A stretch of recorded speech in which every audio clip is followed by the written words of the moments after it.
அல்லாஹ்வுடைய தூதர் ஸல்லல்லாஹு அலைஹி வஸல்லமுடைய வாழ்க்கையும் நபி யூசுஃபுடைய வாழ்க்கையும் ஒத்து பார்த்தீங்கன்னா ஒரே மாதிரி இருக்கும். அவங்க அனுபவித்த சோதனைகளும் இவங்க ரசூலுல்லாஹி ஸல்லல்லாஹு அலைஹி வஸல்லம் அனுபவித்த சோதனைகளும் ஓரளவு ஒத்து போகும். ரசூலுல்லாஹி ஸல்லல்லாஹு அலைஹி வஸல்லமுடைய வாழ்க்கையில் இந்த ஒரு சூறாவின் மூலியமா அல்லாஹ் நிறைய இடங்கள்ல வழிகாட்டணும்னு நாடுறான்.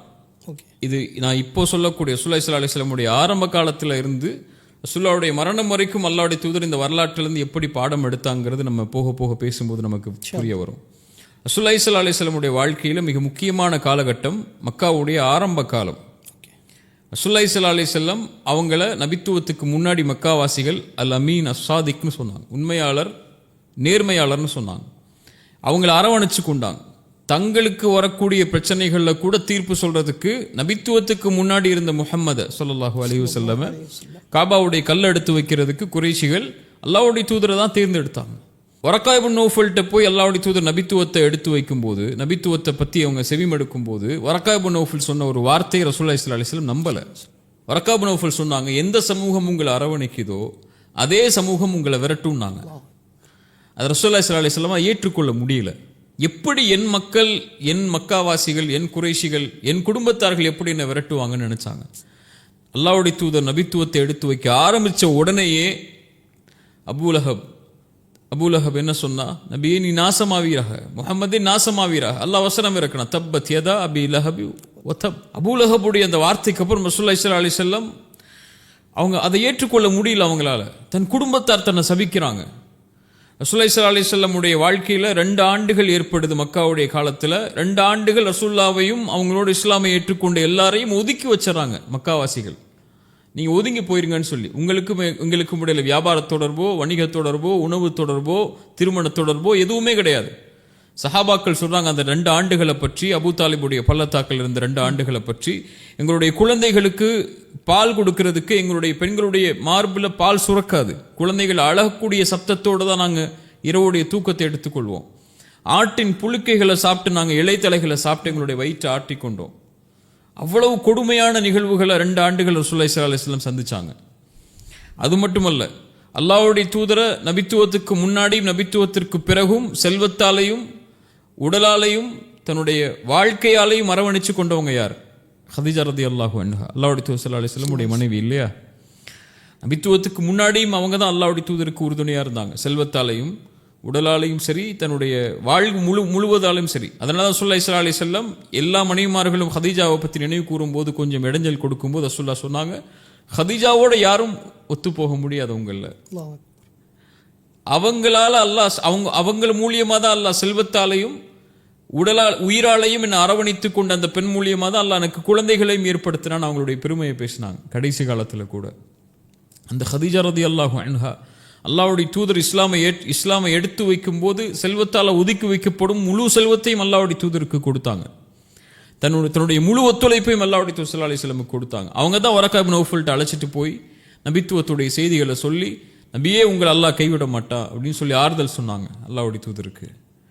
தனக்கு உறுதுணையாக பக்கமலமாக இருந்த ஒரு உறவை அல்லாஹ் எடுக்கிறான். ஹதீஜா ரலியல்லாஹு அன்ஹா மரணமாயிடுறாங்க. அவங்களுக்கு ஹதீஜாவுக்கு அப்புறம் அல்லது அதுக்கு மேலேயே ஆறுதலாக இருந்தவங்க அபூ தாலிப், அவங்களுடைய தந்தையின் உறவினர், தந்தையுடைய சகோதரர். அவங்களுடைய சாட்சா அவங்க இருக்கிற வரைக்கும் மக்காவாசிகள் ரசூலுல்லாஹ்வுக்கு பக்கமே வர முடியாது, நெருங்க கூட முடியாது. அபூ தாலிப் இருக்கிற வரைக்கும் ரசூலுல்லாஹ்வை யாரும் எதுவும் சொல்ல முடியாது. அவங்கள்ட்ட வந்தால் சொல்லுவாங்க, ரசூலுல்லாஹ்வை கொஞ்சம் அமைதியாக இருக்க சொல்லுங்க அப்படின்னு சொல்லி. அபூ தாலிப் தான் ரசூலுல்லாஹ்ட்ட சொல்லுவாங்க, கொஞ்சம் விட்டுருப்பான்னு சொல்லி. என் சூரியனை வலது கரத்தில் கொடுத்தாலும் சந்திரனை இடது கரத்தில் கொடுத்தாலும் சரி, ஒருபோதும் இந்த லா இலாஹ இல்லல்லாஹ் நான் விலக மாட்டேன்னு சொல்ல அபூ தாலிப்கிட்ட தான் சொன்னாங்க. அல்லாஹ் அந்த ஒரு துணையும் அகற்றிடுறான். அபூ தாலிபும் மரணமாயிடுறாங்க. அதுக்கப்புறம் யார் நமக்கு உறுதுணையாக இருப்பா? சரி, நம்முடைய குடும்ப தலைவர்கள் தாயிஃபில் வசிக்கிறாங்க, தாயிஃபுக்கு போவோம், தாயிஃபில் போய் நம்ம போய் எடுத்து வைப்போம் செய்தின்னு சொல்லி தாயிஃபுக்கு பயணம் மேற்கொள்றாங்க. அங்கேயும் உறவினர்கள் வாயால சொல்றாங்க, வேற ஆள் கிடைக்கல அல்லாஹ்வுக்கு உங்களை தவிர நபியா தேர்ந்தெடுக்கிறதுக்குன்னு சொல்லி உடஞ்சு போயிடறாங்க. ரசூலுல்லாஹ் சிறுவர்களை கொண்டும் வாலிபர்களை கொண்டும் கல்லால் எறிஞ்சு விரட்ட சொல்றாங்க அல்லாஹ்வுடைய தூதரை. அல்லாஹ்வுடைய தூதர் ஸல்லல்லாஹு அலைஹி வஸல்லமுடைய முகமெல்லாம் ரத்தமாகிறது, காலெல்லாம் ரத்தமாகிறது. ரசூலுல்லாஹி ஸல்லல்லாஹு அலைஹி வஸல்லம் கவலையோட மக்காவை நோக்கி திரும்பி வர்றாங்க. இப்படி ரசூலுல்லாஹி ஸல்லல்லாஹு அலைஹி வஸல்லமுடைய வாழ்க்கையில் ஹதீஜாவுடைய மரணம் ரலியல்லாஹு அன்ஹு, அபூ தாலிபுடைய மரணம், தாயிஃபுடைய விரட்டல், 2 ஆண்டுகளுடைய அந்த சிறைவாசம், ரசூலுல்லாஹ்வுடைய எல்லாம் பறிக்கப்பட்டுடுச்சு. கண்ணியமாக வாழ்ந்தாங்க அல்லாஹ்வுடைய தூதர், கண்ணியத்தை எடுத்துட்டாங்க மக்காவாசிகள். உரிமையோடு வாழ்ந்தாங்க மக்கால குடும்பத்தார்கள், உரிமை பறிக்கப்பட்டுடுச்சு. உறவுகளுடைய இழப்புகள் எல்லாம் நடக்குது. ரசூலுல்லாஹ்வுக்கு ஒரு பெரிய இருள் சூழுது. இப்போ இந்த இருள்ல இருந்து அல்லாஹ்வுடைய தூதருக்கு வழிகாட்டணும். இதே இருள் தான் யூசுஃபையும் சூழ்ந்துச்சு. அவங்க தான் அழகு, உலகத்தில் படைக்கப்பட்ட அழகுலேயே பாதி அழகோட படைக்கப்பட்ட நபின்னு சொல்லி மேராஜில் யூசுஃபை பார்த்தோன்னு ஸல்லல்லாஹு அலைஹி வஸல்லம் சொன்னாங்களே இல்லையா? யாக்கூப் அலைஹிஸ்ஸலாமுடைய பிள்ளைகள்லேயே யாக்கூப் அலைஹிஸ்ஸலாமுக்கு விருப்பமான பிள்ளை யார்? யூசுஃப் அலைஹிஸ்ஸலாம். ஸல்லல்லாஹு அலைஹி வஸல்லம் நபி யூசுஃபை பற்றி சொல்லும்போது நபியின் மகன், நபியின் மகன், நபியின் மகன், நபி, கரீம் இப்னு கரீம் இப்னு கரீம் இப்னு கரீம், கண்ணியமிக்கவரின் மகன், கண்ணியமிக்கவர் யார்? இப்ராஹிம் அலைஹிஸ்ஸலாமுடைய மகன் இஸ்ஹாக், இஸ்ஹாக்குடைய மகன் யாக்கூப், யாக்கூபுடைய மகன் யூசுஃப். ஒரு நபியுடைய அந்தஸ்தில், நபிமார்களுடைய வம்சத்தில், நபியுடைய அந்தஸ்திலேயே பிறக்கக்கூடிய ஒரு குழந்தை அது. எல்லாம் இருந்தது.